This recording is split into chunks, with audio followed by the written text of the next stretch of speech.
Welcome back. I've been expecting you. Painting materials like skin, metal, glossy plastics will make or break your characters. But it's hard to do, right? Wrong! You just haven't seen this class yet. So in this week's YouTube art school class, I'll show you how it's done so that you can level up your character art with the quality materials that they so deserve. Oh, I think class is starting.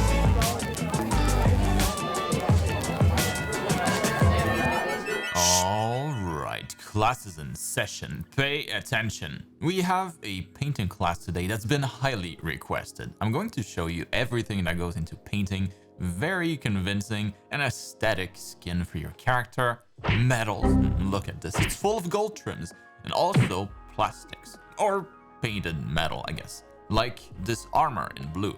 Very powerful stuff. Each of these materials have distinct properties that will add a ton of wow factor to your drawings when painted right. The variety in materials when you paint is directly linked to how many likes you'll get. After all, it's science. I hope you can handle this knowledge.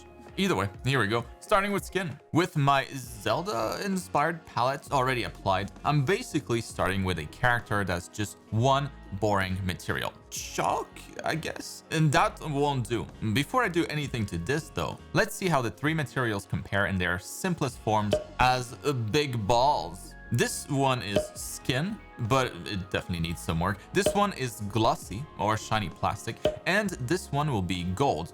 The first difference between the three will be their values, their level of contrast. Metals have the most contrast, very dark shadows and bright highlights. Keep that in mind. Plastics will have much less contrast, somewhat lighter values overall. And then for skin, we barely have any contrast. You kind of see the trend. The softer the material, the less contrast we get in the values. And this is just to better illustrate the differences between the three materials. I'm not showing how to paint those just yet. So don't do any of this stuff. Anyways, let's just slap on some flat colors onto these. Skin and plastic can be pretty much any color you want. I'm just using the same color as my drawing, but metals are dark.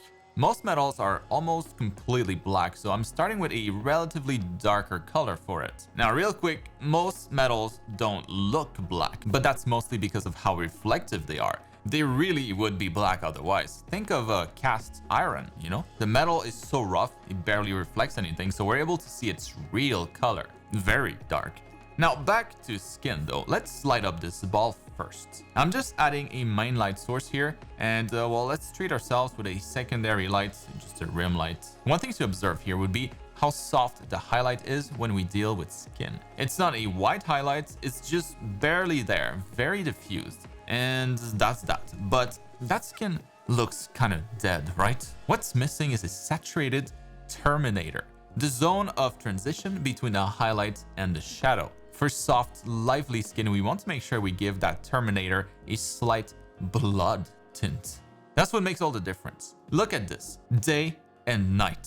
So let's get back to my character and add a light in here also, and that's better, but it still looks dead. It's still missing the red saturated terminator like I added to the material ball. Let's see what it looks like when I add it in here, and now that feels a lot more alive. And that is the secret sauce to paint skin. Works with any skin color too. For believable skin, don't forget to tint your terminator red. We're making good progress. Next up, plastic. And by the way, the topic of materials and what distinguishes them is one I cover in a lot more detail in my art program that's on sale at a huge discount until the end of the month. There's still a few days left to take advantage of the lowest price that it'll ever be. The price is going up next month since I've been adding a lot of extra content recently. Don't miss out. If you're an artist, you should definitely check it out. Link in the video description. All right, back to the class. Going back to our balls here, I'm gonna add the lights just like I did with the skin earlier. This time, however, my highlights is going to be a lot brighter than it was with skin, and a lot better defined as well. Otherwise, it's basically the same. Now though, the secret sauce to paint believable plastic won't be the terminator like it was with skin. We're not using that here. It's all in the reflections. This ball is shiny, but it's not reflecting anything. It has no gloss. What we want is gloss. What is it going to reflect though? Well, what I like to do is imagine a simple scene for the character, if I haven't painted one yet, like in this case. Something like this, maybe? I mean, it could even be simpler than that. We just want something that has some bright spots like those, I'm gonna say windows here. Now, if the surface was just like a flat plastic sheet, I could just use that as is, but I'm texturing a sphere, don't you forget, so I'll need to spherize my reflection to make it look more believable. Again, these steps that I'm working on are just to demonstrate the logic. I wouldn't do all of that to paint the final result on my character. So with my spherical-ish reflection on hand, I am ready to make my ball glossy. I just need to play around and lower the opacity quite a bit. And wait, that still doesn't look like plastic. The reason is plastic doesn't reflect all the colors. It basically mostly just reflects the highlights, the bright spots, the windows from our imaginary scene. So I just need to remove anything that's not bright from the reflection until I'm left with just the white parts. Something like this. Now, if I put this back on top of my ball with low opacity, ooh, we get glossy plastic. Look at this. For believable plastic, the secret sauce is in the reflection. Low opacity reflections, no colors in the reflection, focus on the brightest part of your imaginary scene only. And usually that's going to be the light sources like it was in the case of my example. So anyways, going back to my character, I'm now equipped with the knowledge to paint her shoulder pads properly in a glossy blue plastic or painted metal. Same thing really. So once again, I'll start with the light, a strong light source coming from behind like I did for the skin. And then next I can add the reflections in here to complete the look. Boom! Ooh, in this case, a little simpler than the ball. I just imagined there was a single large bright spot directly in front of her being reflected by the armor. So not 100% physically accurate, but somewhat convincing. So that's done, which brings us to the last material, metal. All these golden trims need some love. Now I'm choosing gold because it's one of the rare materials that will reflect light with a tint. Most metals don't do that. They just reflect their surroundings if they're polished enough, kind of like mirrors. Gold, however, will add a bit of a yellow tint to the reflections. So anyways, we first need to light this up like we did for all of the other spheres. The main difference here will be the brightness of the highlight. As you can see, it's very bright. It's white. Already, it looks pretty good, let's be honest, but once again, like the glossy plastic, the secret to make this pop will be in the reflection. Wait until I add it. We already have the spherical reflection we used for the plastic, so I can just use that again. I want the metal to be a little rough, so what I can do is blur the reflection a bit to suggest that, you know, polished metals will have very clear reflections. Think of like a chrome ball. When it's a little rough though, the reflections get fuzzy. Also, like I said, since it's gold, the reflection will be tinted yellow, so I can go ahead and do that. And now once I overlay this on top of my gold ball, we get some very convincing gold texture. If you just wanted a regular metal though, well, we can easily achieve that by removing all saturation from the flat color, you know, getting rid of that yellow tint. Metals aren't picky in what they reflect like plastics are. They just reflect everything, all colors, dark and bright. So if I bring back the reflection before tinting it, I think this is a convincing brushed metal, right?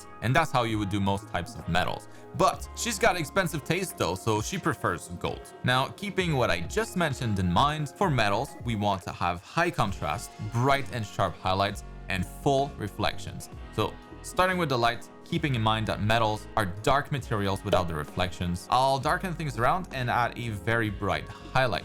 Corners also tend to catch highlights very well too, so that's why I have that little highlight running a little longer along that corner. And now we're still missing the reflections, so let's turn that on. And well, what we can observe here is an overall darker color applied almost everywhere since, well, she's in a dark environment, right? Look at her surroundings, and that's what's going to be reflected. That's my scene.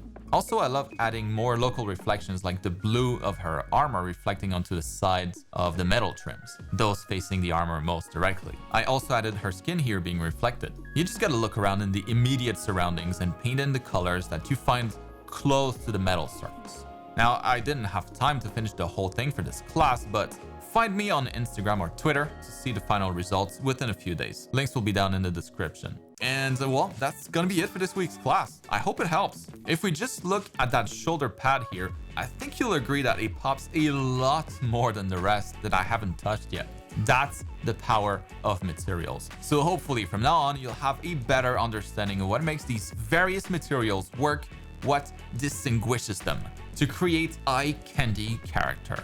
And tag me on social media if you follow this and surprise yourself with the results. I don't have time to reply to everyone, but I always check my tags and I really love seeing what you guys create. Also, freebies time. Since you stuck around until the end like a good student, you can go ahead and download my free custom brush pack if you haven't already with the link in the video description. It's full of some of my favorite brushes, including the square brush that I've used for most of the texturing on this character. All right, don't be late for next week's class or I'll have to call your mom again.